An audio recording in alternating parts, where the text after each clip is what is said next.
Yo, what's going on, guys? It is your boy Rolex coming at you with another PUBG mobile video, and today we're going to be talking about my rank grinding through these past 10 months and me conquering 5 different servers here in PUBG Mobile, being the first player to get Conqueror in North America, South America, Korea, Japan, Asia, and Europe. All of those servers on the same account. So actually, I think even if you had multiple accounts, I don't think anyone has gone Conqueror throughout those servers. So if you guys are new here, make sure to go ahead and hit the subscribe button and turn on the notification bell to not miss out on any future videos or live streams, as well as smash the like button for the YouTube algorithm. Would greatly appreciate it. The more likes we get, the more this video is recommended for other people, and that is the way that we grow here on YouTube. So I appreciate it. Real quick, before we get into the rest of the video, I want to give a shout out to OnePlus for being today's sponsor, because their brand new OnePlus 9 series has been announced, and with that comes the OnePlus 9 and the 9 Pro. On the screen, you guys have the 9 Pro here, a 7.6-inch fluid display with a 120Hz refresh rate. Built in is a next-gen Snapdragon 888 processor, and already comes with the newest OS from OnePlus, Oxygen OS 11. So you'll have a fast, smooth, and clean experience overall. Now, I've been blessed to be partnered with OnePlus for a good 10 months now, and I have to tell you guys from personal experience, they're creating some of the most premium devices out there on the market, and this is definitely one of them. A device I can depend on is important to me, since you guys know I play mobile games for a living, so having the ability to test out these devices is a gift, and I can say right away that I love them.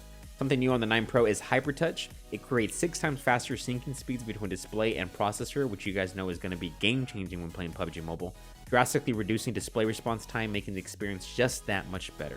You guys won't believe how the camera looks as well. This video here that you guys are watching is from the 9, not even the 9 Pro, so I can't wait to try both of these flagship devices a little more and use them as my daily drivers. Also got a quick question for you guys. Should I do more hand cam videos? Leave a like and let me know, and make sure to go ahead and check out the OnePlus website down below in the description. You guys can go ahead and go to their store if you're interested in the 9 and the 9 Pro. Let's jump back into the video. Quick story, I'm gonna go ahead and talk to you guys about my journey and how this all started. So if you guys don't know who I am, my name is Rolex. I used to be a ex-professional player for multiple teams. Lights Out from Pubg Gaming, that was his squad. From Cloud9 from Space Station Gaming. And then I decided to go ahead and focus more on content creation. And so in season 12, that was the final season that I played North America. So I had a 35 KD in NA. I'll go ahead and put the statistics on the screen right now. This is from an old video that I made just last year. And we decided, how about we go ahead and go for Conqueror rank throughout all the servers here in PUBG Mobile. And so that meant that we were going to go ahead and go through the Conqueror rank in North America, South America, Korea, Japan, Asia, and Europe, to go ahead and find out which server is the most difficult. And of course, it was just for a challenge. So first off, it started by just being a challenge. I decided, hey, you know what? It's starting to get a little bit slow over here in NA with the games. I can't really get much content. So how about we go ahead and switch it up and play in different servers? And of course, that meant me having higher ping. I knew that from the very beginning. I knew that me playing in different servers, me not playing in the server that I specifically live in, will give me higher ping. From season 1 to season 12, I got Conqueror 10 times. In season 1, I did not get Conqueror. I was ranked number 10, and there were only 10 players who got crowned. So I was the last person to get crowned here in North America. And then in season 9, as I mentioned in my latest video, I went to go ahead and I was playing competitive. I was playing professionally in tournaments for Space Station Gaming. So because of that, we were over in Berlin for the Club Open, as well as in Taiwan, Taipei for the Star Challenge. And that was back to back. So we were in hotels traveling around the world for around a month and a half. And so I literally went from Los Angeles, California, all the way to London, from there to Berlin, Berlin to Taipei, Taiwan, which is, if you guys don't know where that's at, that's near China and Japan. And then from there, we went back to Los Angeles. So I literally did a whole loop. But that's not the point of the video. The point of this video is me talking about the journey through the 5 different servers that we conquered. And of course, I want to give a big shout out to my teammates.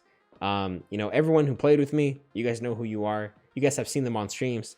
Without them, it would be a lot more challenging to go ahead and do this. So of course, I want to give a big thank you to them for playing all those matches with me, for helping out throughout all those games, all those clutch moments.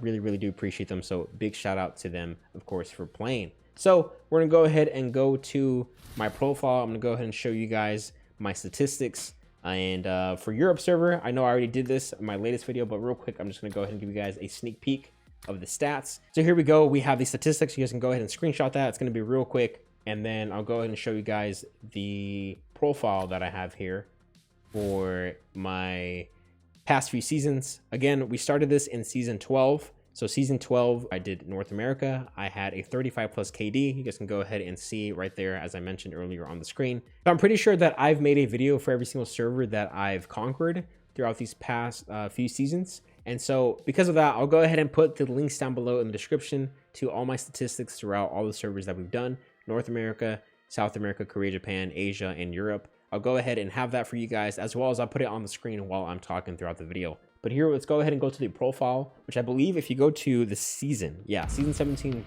So I'll show you guys real quick. Rank 335 is going to be the rank that we have right now. 5,897 points for the total rating. And if we go to the rank here, you guys will see that first place is Ace with 40 stars, 8,234 points. And we're barely at a fraction of that. So let me know in the comment section down below what your guys' opinions are about which server is the most difficult, which server has the highest tier of players. We're gonna go ahead and jump into the profile real quick, and I'll show you guys the stats and the ranks throughout season 12 to season 17. You guys will see here that we are on season 10, and if we just keep on scrolling through, we've gone Conqueror throughout those seasons. So season 10, 11, and 12, as I mentioned, we did Conqueror in North America. So season 10 was a pretty special one, because in season 10, that's whenever I had a 200 plus kill death ratio, and that's whenever my account was first banned, and it was banned for 24 hours. I got my rank back, my stats back, I got everything back because it was just a mistake. I was just getting mass reported simply because my KD was just too high. So because of that, we're never doing that again, ever. We'll never go for 200, but that was definitely a fun season, and one that I remember forever. Season 12 now, we're going to go ahead and jump in. So here we go. We have the statistics here. Now, of course, when it shows your KD, this is your average kills per game. So I had an 8.85 average kills per game. But again, I'll go ahead and put the statistics, the actual stats of what my actual KD was back then. So I think it was a 35 for season 12. And then season 13, 14, 15, 16.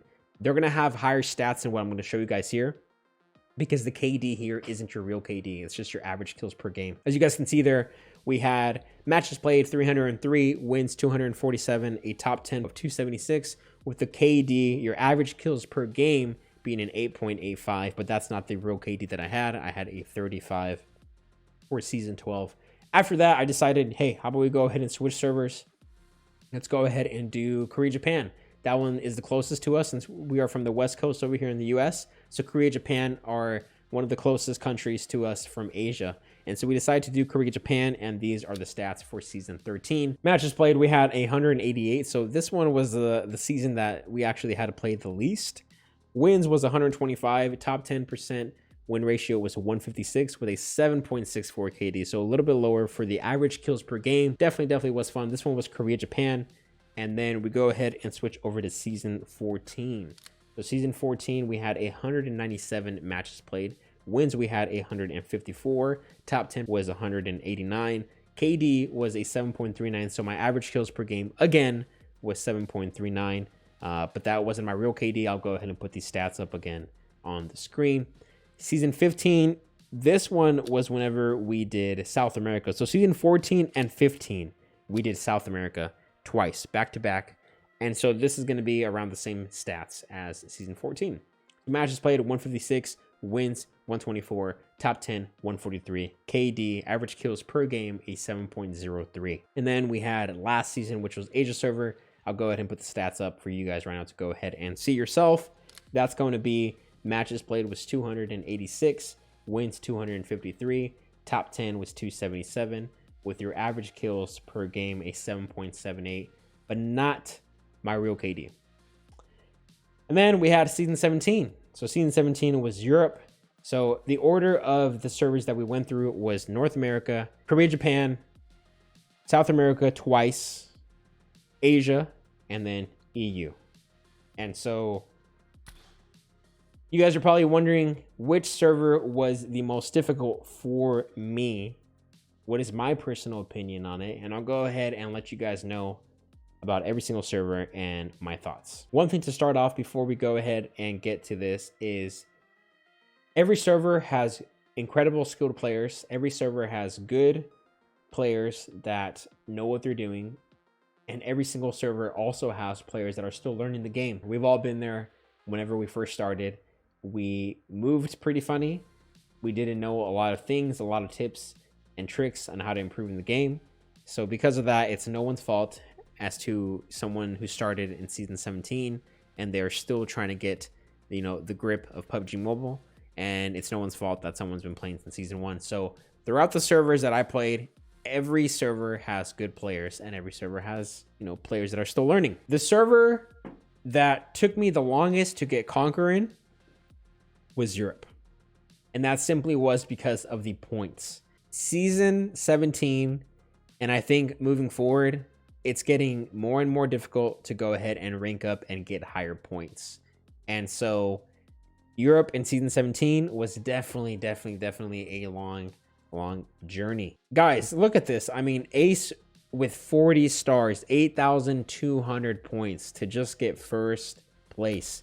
That is something that was never ever seen before in the old seasons, and now it's starting to become possible. So the amount of time that these people put in, it is definitely just insane, and it's unbelievable. But that's the name of the game for rank grinding. So Europe server was the server that took me the longest to get to Conqueror. It took me the most games, but of course we did have an 87% win ratio. So that is something to take into consideration, with my KD being a 43. The server that took me the least amount of points was Korea, Japan.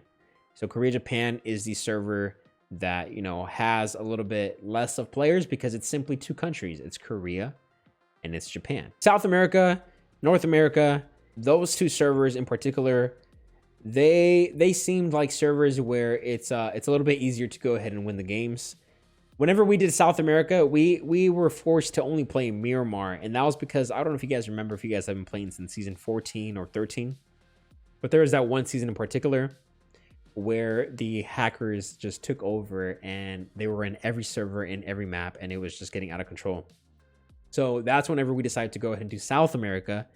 And in SA, we were forced to play Miramar only because Miramar was the one with the least amount of cheaters. In Erangel, we were like in Crown, and we were getting matched up with the #1 ranked player who was obviously cheating. We were able to kill him a few times, but we did not want to have that headache throughout the rank grind. So we did Miramar only for South America. And that was whenever we had those temple events with the pharaohs. So that was definitely a fun time. But those 2 servers just seem to be a little bit easier to go ahead and rank grind in. Now, the last server that I have to speak about is going to be Asia server. So Asia server was definitely a lot of fun, and it was very enjoyable to play. There's a lot of players there. You can definitely tell the difference between some servers and, in Asia. Asia and Europe definitely have the most players in your matches. But of course, people are going to argue and they're going to debate about the fact that I'm from North America, and so the time that I play is usually when nobody plays. That's not something that's really in my control. I'm not going to be playing at 2 a.m. or 3 a.m. just to go ahead and get into the perfect time of whenever that server is playing. First off, I never even had to do this challenge, right? It was for fun, and it was simply just for me to go ahead and see which server was most difficult in my opinion. It wasn't to go ahead and prove anything. So I was playing it in my regular time throughout my afternoon, my evening, because that's whenever I'm awake. That can be an argument as to, why the stats and whatnot are so high, but end of the day though, people are always going to say something to try to deny what is being shown on screen and what is the reality of it. So they were definitely all fun and enjoyable to play in, and all servers had good skilled players, while some other players were trying to learn the game. Now, the most difficult, so it's gonna be definitely tough to go ahead and decide. If I had to choose one, it would probably be, out of all the servers, that's probably going to be the one. Those players were just incredibly skilled, and it was definitely a little bit more intense to get those chicken dinners in the end. But every server has good players. Every server has players who are learning. So just take that into consideration. And yeah, it was a good run, and I think I hold the world record. Let me know what you guys think I should do for my next challenge, if there is anything that would be, somewhat even close to this. It was definitely a good time though. And of course, I want to give a big thank you again to my team. That was definitely a fun journey, and it took us around 10 months. So we did it through season 12 to season 17. So definitely a few seasons there, but it was definitely enjoyable and I had a ton of fun. So guys, hope you enjoyed the video. If you did, make sure to go ahead and smash the like button for the YouTube algorithm. Would greatly appreciate it. If you're new here, subscribe to the channel for some daily PUBG Mobile content, and I'll see you guys on the next one. Peace.